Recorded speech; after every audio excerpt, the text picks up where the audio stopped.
Éxodo capítulo 3, que lleva como título esta lección Moisés en Tierra Santa. Si nos percatamos ahí en pantalla, vamos a estar entre el versículo 1 y el versículo 9. No vamos a estudiar todo el capítulo porque sin duda el capítulo 3 y el capítulo 4 son capítulos pilares muy esenciales tanto para la teología, para la deidad y para muchas cosas que se entienden en el futuro en el Nuevo Testamento. Hasta este momento, recordemos que Moisés ya lleva varios años en la tierra de Madián, ya tiene cerca de 80 años, ha pasado el tiempo desde que cometió el error de haber matado un Egipto en donde el faraón estaba persiguiéndolo para darle muerte. Y vamos a ver acá a Moisés en el desierto y que Jehová sale en búsqueda de Moisés. Moisés lo habíamos dejado a sus 40 años con todo este espíritu libertador en su interior, pero ya ha pasado mucho tiempo, ha pasado 40 años más, y es un Moisés distinto. Este Moisés ya se sentía fugitivo. En ningún momento tenemos un escrito en donde Moisés haya tomado una idea, al menos un atisbo, de querer regresar a Egipto. Simplemente él ya había abandonado ese camino, él se había dedicado a realizar otro tipo de tarea, en este caso de pastoreo. Por lo tanto, ahora es Jehová el que va a salir al desierto, salir en términos figurados, por supuesto, sabemos que él está en todas partes, pero ahora vamos a ver a Jehová en el desierto buscando a Moisés. Partamos con la lectura. Permítame por acá para acomodarme bien la pantalla. Vamos con la lectura. Hermana Beatriz, vamos a ir muy de a poco, así que versículo 1 de Éxodo 3. Apacentando Moisés las ovejas de Jetro, su suegro, sacerdote de Madián, llevó las ovejas a través del desierto y llegó hasta Horeb, monte de Dios. Veamos qué estaba haciendo Moisés. Él estaba apacentando las ovejas de quién? De Jetro, su suegro. Vemos que Moisés había dejado su pueblo y ya por supuesto ella era parte de la familia de Jetro. Dice ahí que ya Jetro era su suegro. Recordemos que Moisés ya se había casado, ya había tenido a su primer hijo, que su nombre simbolizaba porque soy forastero en esta tierra. Y él ya había formado toda una familia y él se encontraba pastoreando las ovejas, en este caso de Jetro, su suegro, que tenemos nuevamente esta apreciación de Jetro, que él era sacerdote de Madián. Por lo tanto, junto con la narración de Melquisedec, que está en Génesis capítulo 14, había personas aparte de los israelitas que, por supuesto, creían y adoraban al único Dios verdadero. Recordemos que tanto Jetro como, por supuesto, Melquisedec tienen una descendencia vinculada con Moisés, con Abraham. Recordemos que los madianitas son descendientes de Abraham, como estudiamos en la clase anterior. Por lo tanto, Jetro es sacerdote de Madián. Y dice que se encontraba en el desierto. ¿Y dónde se encontraba? En Horeb, en el monte de Dios. De hecho, ahí les coloco una fotografía de lo que se le conoce como el monte, por varias opiniones sobre dónde se encontraba este monte. Muchos dicen que ese es Horeb o también Sinaí. Tiene dos nombres. Recordemos que a los judíos les encanta tener más de un nombre, es parte de su idiosincrasia. Y Horeb, por lo tanto, también es el Sinaí. Y aquí se le llama Horeb, monte de Dios. Ahora, ¿por qué dos nombres? Porque el monte de Horeb es en el nombre en hebreo y Sinaí es en el idioma semita, por lo tanto es como era conocido dentro de esa zona. Y posteriormente a Sinaí se le nombra o se le cambia al nombre de Horeb, que significa monte de Dios. Pero sabemos que Moisés está contando esto en retrospectiva, por lo tanto también ya no nombra monte de Dios, porque en el momento en que Moisés está escribiendo esto, ya ha sucedido muchas cosas en el monte de Sinaí. Por lo tanto, él mirando hacia atrás nos dice que es Horeb y que es justamente el monte de Dios, que todos saben a qué monte se está refiriendo. Por eso aparece escrito de esta manera, no porque en ese momento se llamase Horeb o ya se llamaba monte de Dios, sino que es lo que pasó en el futuro. Y lo más peculiar es que Moisés va a volver nuevamente a este monte, pero no solo, sino que con todo el pueblo de Israel. En este contexto, quiero hacer un pequeño doble clic en lo que es Jetro, su suegro, respecto a los nombres. ¿Se acuerdan que lo hayamos conocido a Jetro con otro nombre? Él se llamaba también Reuel en en el capítulo anterior. Quiero leer el comentario bíblico del mundo hispano sobre Éxodo. Comenta lo siguiente sobre este cambio de nombre. Moisés seguía apacentando las ovejas de Jetro, su suegro, cuyo nombre significa excelencia. Es un dato. Jetro significa excelencia. Sin embargo, anteriormente se le había llamado Reuel, que quiere decir amigo de Dios, según Éxodo 2:18. ¿Cómo se explican estos dos nombres? ¿En qué momento sucede este cambio? Porque no se nos cuenta dentro del relato. Número uno, una idea. Algunos han sugerido que se trata de dos documentos que usaban nombres diferentes. Es decir, se refiere cuando van buscando los manuscritos y que usaron dos documentos para utilizar y poder unir el libro de Éxodo. Pero no es tan sostenida esa teoría, sino que es mejor las que vienen a continuación. No es muy aceptada la número uno dentro de los eruditos. Número dos, otros piensan que es la misma persona que por supuesto llevaba dos nombres. Estamos más que claros con eso. No es que haya tenido dos suegros, con uno suficiente, ¿no? Tiene un suegro, pero que tiene por supuesto dos nombres. Y la tercera opinión, que a mí me parece más lógica dentro de todas, lo explica a través de los significados de los nombres. Reuel, que significa amigo de Dios, era su nombre personal, y Jetro, que significa excelencia, probablemente se refería a su título honorífico. Por lo tanto, como él era sacerdote de Dios, ocupaba el nombre de Jetro dentro de sus labores, pero su nombre, primer nombre, si queremos decirlo, el que recibió por primera vez es Reuel. Así que ahí por eso tenemos esta diferencia de los nombres en que el suegro de Moisés era Jetro y era Reuel, que es la misma persona. Muy bien. Sigamos, ¿qué pasa cuando Moisés se encuentra en el desierto? Hermana Beatriz, del versículo 2 y versículo 3 de Éxodo 3. Y se le apareció un ángel de Jehová en una llama de fuego en medio de una zarza, y él miró y vio que la zarza ardía en fuego, y la zarza no se consumía. Entonces Moisés dijo, iré yo ahora a verte y veré esta grande visión, porque causa la zarza no se quema. Exactamente, porque no se quema. Aquí tenemos ya una parte importantísima de las escrituras, parte de la teología, de lo que significa el nombre de Dios. Van a aparecer muchas cosas en las siguientes clases y en los siguientes capítulos. Dice que se le apareció el ángel de Jehová. Aquí aparece un término interesante. Estamos frente a una teofanía. Una teofanía es una manifestación física de Dios, así se le conoce dentro de la teología. Es una teofanía. Teofanía es una palabra griega que viene de Dios y de manifestación, que es una manifestación de Dios. Por lo tanto, lo que nos encontramos acá, cuando leamos el capítulo completo, parte diciendo el capítulo que se le apareció el ángel de Jehová. Pero vamos a ver más adelante que ya no se habla del ángel de Jehová, sino que se habla de Jehová. Y después de nuevo ocupa el nombre el ángel de Jehová. Por lo tanto, lo que tenemos acá es una teofanía, es decir, es una manifestación física de Dios. Hay algunas personas o algunos escritos que tratan de ir en el camino de que este ángel de Jehová es una figura de la segunda figura de la deidad, una imagen de Jesús. Pero la verdad es que simplemente es una conjetura, no hay algo que nos pueda decir si efectivamente es Jesús. No hay nada en el Nuevo Testamento que lo diga o que nos pueda llevar hacia esa idea, por lo tanto es solo una teoría. Aquí nos encontramos ante Jehová, pero aparece como el ángel de Jehová porque es la manifestación física de Dios. De hecho, el ángel de Jehová no es primera vez que va a aparecer en el Antiguo Testamento. También va a aparecer, por ejemplo, en Jueces capítulo 6, con la historia de Gedeón, o también va a aparecer con el llamado de Jeremías, en Jeremías capítulo 1. Así que no es la única vez que vamos a ver a este ángel de Jehová. Como dice ahí este comentario, se le menciona numerosas veces en el Antiguo Testamento.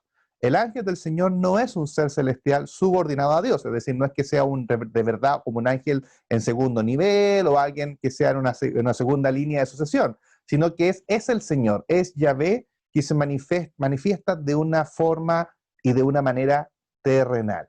Y este ángel de Jehová, ¿dónde aparece? ¿Cómo se manifiesta? En una zarza que ardía en fuego y la zarza no se consumía. Eso es lo que llama más la atención a Moisés, que vive en el desierto. Nunca había visto algo parecido, por lo tanto dice el versículo 3, voy a ir y voy a mirar qué es lo que causa que esta zarza se esté quemando, pero que no se consume.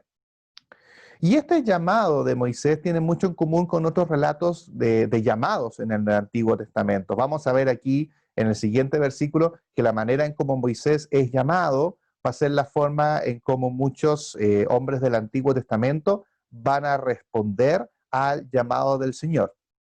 Y la zarza, que aparece acá, es el primero de los milagros relacionados con el Éxodo.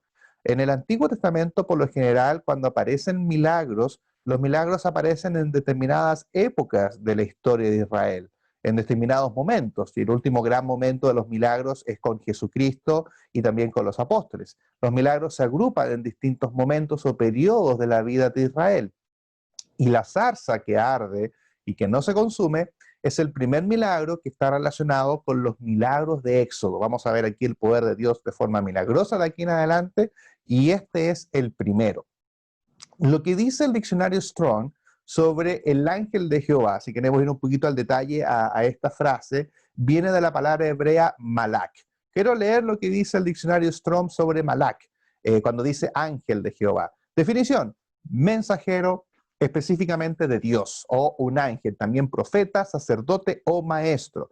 Y en la Reina Valera se traduce de distintas maneras, como por ejemplo embajador, enviado, mediador, mensajero o ángel, que es la misma palabra, pero que se traduce dependiendo del contexto. El comentario de la Biblia de MacArthur del año 2012 hace una muy buena idea de cómo traducirlo. Me parece súper interesante que él plantea que una mejor traducción sería mensajero de Jehová. Por el contexto resulta ser el mismo Señor el que habla con Moisés. Por lo tanto, también podríamos traducirlo como el mensajero de Jehová en esta teofanía en donde Jehová está tomando forma para poder manifestarse al hombre. Del hebreo malak. Bueno, Moisés se acerca. ¿Qué es lo que sucedió a continuación? Hermana Beatriz, versículo 4 al 6. Bueno, viendo Jehová, espérese hermanito, yo leo en la Biblia mía que la letra es Sí, más grande. no se preocupe, acomódese nomás. Ah, la pusiste más grandecita. No, como usted quiera, hermana. Si quiere, lea de ahí o de la Biblia, como usted quiera. Bueno, viendo Jehová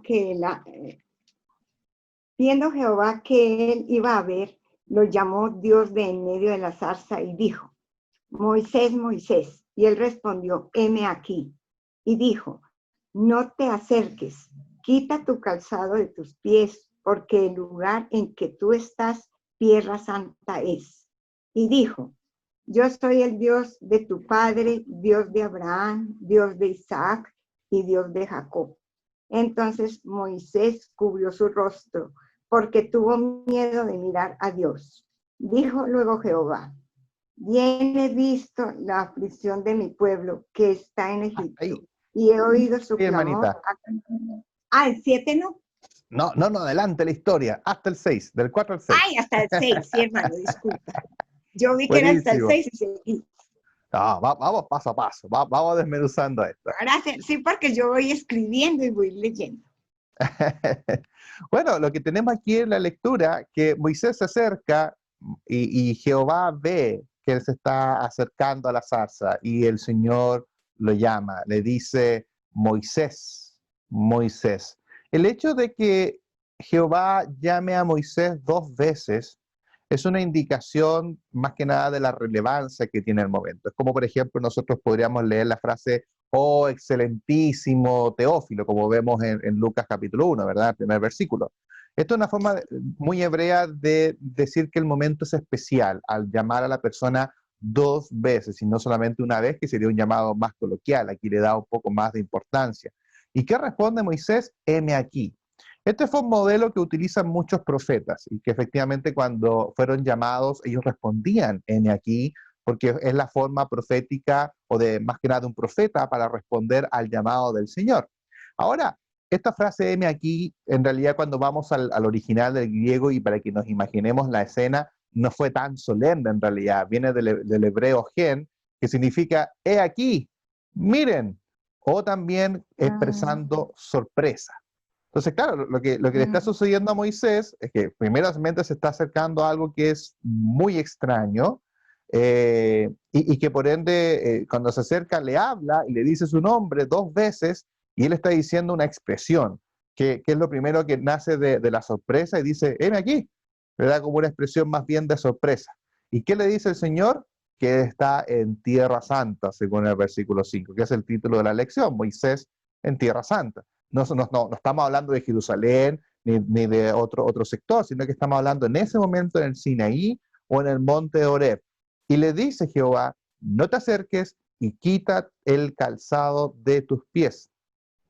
El mandamiento que el Señor le da a Moisés de quitarse sus sandalias resaltaba, por supuesto, la santidad del área. Ahora Jehová le enseñará humildad a Moisés, contraste a su vida anterior. Es decir, teníamos a un Moisés muy impetuoso, un Moisés que quería hacer las cosas a su manera, a su idea, a su ideología más bien patriota, pero acá el Señor, ya pasando el tiempo, le va a enseñar algo, y le va a enseñar la humildad, en donde se encuentra en un lugar de suma importancia.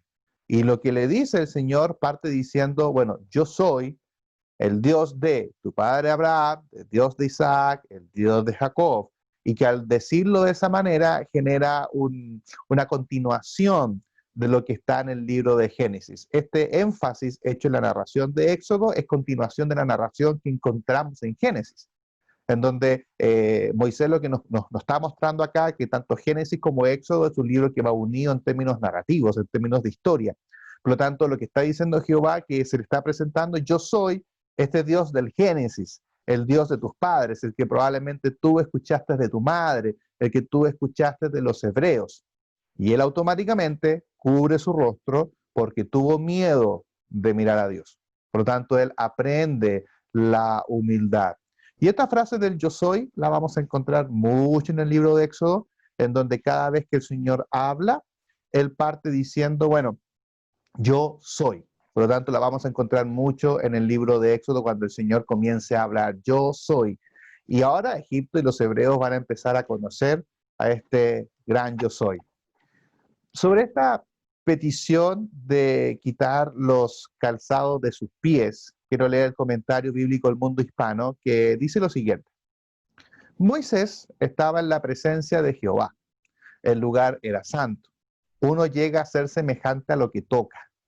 Al tocar lo sucio, uno llegará a ensuciarse. Al tocar lo santo, uno será santo. Dios dijo a Moisés que él era santo. Y en efecto lo dijo, quita tus sandalias. Las sandalias eran una capa aislante entre la tierra santa y Moisés. Tenía que quitar todo lo que le impidiera la entrada a la pureza. No hay una separación entre lo físico y lo espiritual. Moisés tendría que vaciarse y humillarse para que el Señor lo llenara. El descalzarse era símbolo de humildad y respeto por la majestad divina. Así que esto que sucede acá queda muy impregnado también en la cultura judía, en donde cada vez que van a un lugar y quieren mostrar el respeto y la humildad, ellos van a comenzar a sacarse las sandalias de los pies. Por lo tanto, lo que el Señor le está diciendo al pedirle que se quite el calzado de los pies es que entre en conexión, que se una a la santidad, y por supuesto sabemos que esto va a ser el llamado para Moisés de que él va a emprender una nueva vida, una nueva etapa en su vida. Sigamos leyendo, hermana Beatriz, el capítulo 3, del 7 al 9, por favor, del 7 al 9. Dijo luego Jehová, bien he visto la aflicción de mi pueblo que está en Egipto, y he oído su clamor a causa de sus exactores, pues he conocido sus angustias. Y he descendido para librarlos de mano de los egipcios y sacarlos de aquella tierra a una tierra buena y ancha, a tierra que fluye leche y miel, a los lugares del cananeo, del eteo, del amorreo, del fereceo, del heveo y del jebuseo. El clamor, pues, de los hijos de Israel ha venido delante de mí, y también he visto la opresión con que los egipcios los oprimen. 9. Sí, correcto. El Dios que había estado en silencio para Israel durante muchos años. Habíamos terminado el capítulo 2, de que decía que el Señor reconoció y escuchó a su pueblo, retomando la promesa que había hecho para ellos. ¿Qué es lo que dice el versículo 7? Y es lo que dice el versículo 8. Fíjense ustedes que el versículo 7 y el versículo 8 son casi iguales. Se parecen mucho en las palabras que se están usando, porque aquí se utiliza un recurso literario que se llama quiasmo. El quiasmo es un recurso literario muy propio de los judíos de repetir la primera y la última frase o la primera y última idea y dejar lo más importante en el centro. Entonces, lo más importante de este texto está justamente en el versículo 8, entendiendo que lo que va a hacer según el versículo 8 es por qué, por lo que dice el versículo 7 y el versículo 9, que el Señor se acordó y viene a entregar ayuda. Y la ayuda justamente está en el versículo 8. Dios escuchó a su pueblo y por lo tanto va a cumplir su promesa. Dice que lo va a llevar a una tierra, dice que los va a sacar de Egipto y los va a llevar a la tierra, a una tierra buena y ancha. Cuando dice buena y ancha, si la comparamos con Gosén, efectivamente Canaán era más grande y más ancho y era una mejor tierra. Gosén se encontraba en el desierto, por supuesto alimentado por el delta del Nilo, pero sin duda Canaán tiene lagos, ríos y es mucho más próspera. Y por supuesto al lado de Gosén era una tierra mucho más grande. Algunos comentaristas dicen, claro, en realidad Canaán no es una tierra tan buena ni tan ancha, pero el tema es comparado con qué. Y aquí se está comparando con Gosén, donde ellos vivían en ese momento. Y esta tierra, las características es que es una tierra donde fluye leche y miel. Y es la primera vez que aparece esta frase, que se va a repetir cerca de 20 veces en el Antiguo Testamento y que por supuesto habla de la fertilidad de la tierra y lo próspera de la tierra. Cuando dice que fluye leche, entendemos muy bien el concepto de leche, y el concepto de miel, hay dos comentarios que hablan sobre a qué se refería con la miel. Uno puede ser lo que pensamos nosotros con la miel de oveja, y efectivamente el tratamiento, abeja, dije oveja, me estoy adelantando a la clase que viene después, de abeja, perdón. Ahí mi señora me corrigió. Miel de abeja. En donde, claro, en realidad hay estudios muy antiguos en donde el trabajo de la miel de abeja es realmente casi prehistórico, por lo tanto calza dentro de la época. Pero también algunos comentan que se está refiriendo, acá la palabra de miel, al extracto dulce producido del jugo de uvas y especialmente de los dátiles. Por lo tanto, algunos también plantean de que se puede estar refiriendo al jugo de uva y no solamente a lo que es la miel de abejas, ¿ok? Pero sin duda, esta frase lo que quiere hablar es lo provechosa de la tierra y por supuesto también que es una tierra donde van a poder vivir tranquilos. Ahora, el desafío para llegar a esa tierra es muy grande. Fíjate que en esta tierra están los heteos, los amorreos, los fereceos, los heveos y los jebuseos. Todos los eos están metidos acá en este territorio. Y Dios entiende el desafío, porque los amalecitas que aparecen en este versículo, ellos viven en el sector sur de Canaán. Los heteos, jebuseos y amorreos viven en los montes y los cananeos viven junto al mar y a lo largo del Jordán. Por lo tanto, el Señor entiende el desafío de que lo que Él va a ser primero sacarlos, eso ya es el desafío que el poder de Jehová va a tener que hacer, y los va a tener que llevar a un lugar que es mucho mejor que Gosén, pero sin duda es un lugar que está tomado por otros reinos. Por lo tanto, Jehová tiene que seguir su trabajo. Y yo creo que el versículo 8 es un tremendo resumen de Éxodo, Deuteronomio, Números y Jueces, o Josué, mejor dicho, y Josué. Yo creo que es un muy buen resumen en un solo versículo, que es lo que el Señor va a hacer en los próximos libros y los próximos capítulos que vienen más adelante. Como les contaba, versículo 7 y el versículo 8 son iguales, porque es un recurso literario que se llama quiasmo. Eso es pregunta de prueba, ¿eh? Quiasmo, no lo olviden. Es un recurso literario en donde se repite la primera y última idea, pero se deja en el centro lo que es más importante. Es lo lindo de la escritura hebrea, que tiene mucha poesía y está escrito de esta manera para que el judío comprenda dónde está el mensaje central y que por supuesto está en el versículo 8. Y es así como finalmente termina el llamado de Moisés. Lo voy a leer yo, que es el versículo 10. Jehová le dice, bueno, ahora pues anda, te envío al faraón, saca de Egipto a mi pueblo, los hijos de Israel. Para Jehová está listo. Jehová ya lo llamó, ya le dijo, ahora vaya. Pero por supuesto nosotros conocemos la historia. Sabemos que más adelante vamos a ver que Moisés coloca algunas excusas ante este llamado. Jehová lo tenía súper claro, pero Moisés todavía no.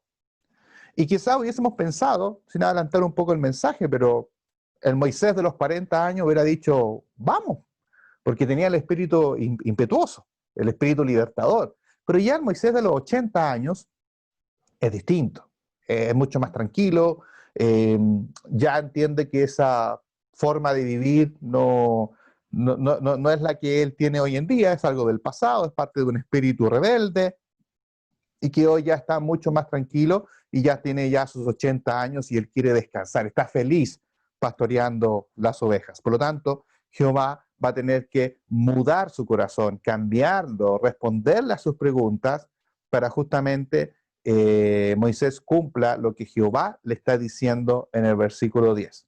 Ahora eso va a ser material para la siguiente clase.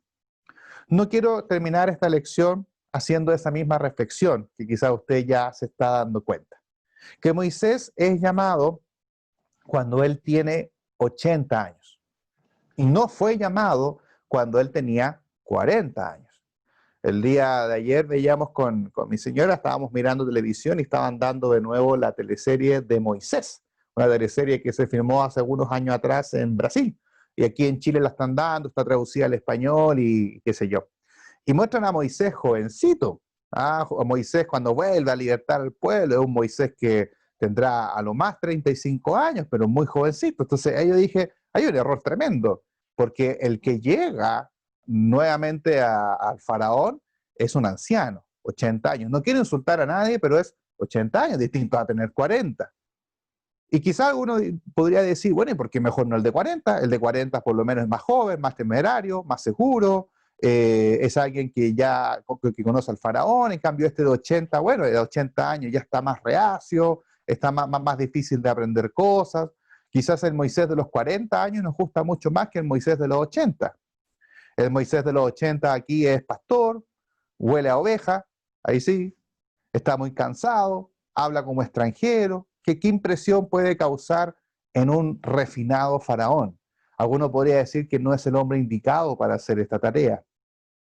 Sin embargo, me gustaría compartirle a ustedes tres reflexiones. ¿Por qué era mejor, es mejor el Moisés de los 80 años y no el de antes? Por tres motivos principalmente. Primero, por la vida en el desierto. El de los 40 años era un hombre de ciudad, ¿verdad? Vestido como egipcio. Pero el de 80 años es un hombre de desierto. El de 80 años conoce las serpientes del desierto, dónde están los pozos de agua, y si efectivamente va a conducir a una nación, toda una nación, y que la va a conducir por el desierto, tiene que conocer el desierto. Por lo tanto, el Moisés de los 80 años es el que realmente está preparado. Ahora sí, está preparado para la misión. Por eso Jehová lo busca, por eso no se le manifiesta a los 40 cuando él tenía su espíritu de libertador, sino que se le manifiesta a los 80, en donde él es un hombre de desierto y conoce el desierto, sabe cómo es el desierto, por lo tanto va a poder llevar a una nación durante 40 años más durante este terreno tan escabroso y tan difícil. El Moisés de los 80 conoce la dinámica familiar, porque el de los 40, acuérdense ustedes que era soltero. En cambio, el de ahora conoce la familia, tiene esposa, tiene hijos. Por lo tanto, si este libertador va a llevar a todo un pueblo, si va a viajar con familias, por supuesto le va a ser más fácil comprender a las familias y prestar mejor ayuda, siendo él, por supuesto, también un padre de familia. Y por otro lado, el de los 40 años tenía un temple completamente distinto. El de los 40 era alzado, guerrillero, quizás vimos que él quería tomar las cosas por sus propias manos, que es lo que Moisés tiene que empezar a aprender, es lo que vimos en los versículos que estudiamos, sácate el calzado, humíllate, Moisés se tapa la cara. Por lo tanto, el de ahora sí tiene un temple humilde y manso, que es el que el Señor necesita para poder utilizarlo en la libertad y darle liberación al pueblo de Israel. Por lo tanto, algo que me gustaría que reflexionemos, que está en Filipenses, en el capítulo 1, verso 3 al 6. Me gustaría dar esta pequeña reflexión, especialmente para aquellos hermanos que quizás tienen 60 años, 70 años, 80 años. Esta es una reflexión para ustedes. Dice, doy gracias a mi Dios siempre que me acuerdo de vosotros, siempre en todas mis oraciones, rogando con gozo por todos vosotros, por vuestra comunión en el Evangelio, desde el primer día hasta ahora, estando persuadido de esto, que el que comenzó en vosotros la buena obra, la perfeccionará hasta el día de Jesucristo. Fíjate lo que dice el versículo 6. ¿Qué es lo que está haciendo Dios con nosotros? Dice el versículo 6, estando persuadido de esto, que el que comenzó en vosotros la buena obra. ¿Qué hace el Señor con nosotros? Una buena obra. Nos utiliza como elementos, como instrumentos de Dios. ¿Y cuándo va a terminar el Señor de hacer una buena obra en nosotros? Dice la segunda parte del versículo, la perfeccionará hasta el día de Jesucristo. Es decir, cuando regrese el Señor Jesús. El Señor, ¿qué hace? Nos perfecciona. Hace una buena obra en nosotros. ¿Cuándo va a terminar de hacerlo? Cuando el Señor vuelva. Por lo tanto, el Señor, no importa la edad que tengamos, el Señor nunca termina de perfeccionarnos. El Señor nunca termina de utilizarnos para la buena obra. Y es así como el hermano que tiene 30 años, 40, 50, 60, 70 u 80, o quizás ya está pensando en jubilarse. Yo he escuchado a muchos hermanos acá en las plataformas, hermanos de cerca de 60, 70, 80 años que dicen, bueno, viene el relevo generacional. Y eso es mentira. El Señor nunca deja de trabajar en nosotros. Y el Señor, al que tenga 80, 70 o 60 años, el Señor lo va a utilizar. Porque así utilizó a Moisés.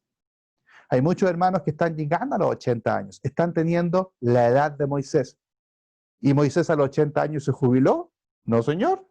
A los 80 años tuvo 40 años más, vivió hasta los 120 años, liderando a toda una nación de Israel. Así que, hermanos, no importa la edad que tengamos, así como el Señor llamó a Moisés a sus 80 años, quizás tú que tienes 80 años, el Señor te sigue llamando y te sigue utilizando y sigue perfeccionando tu obra, porque el Señor aún no vuelve y el Señor todavía te necesita.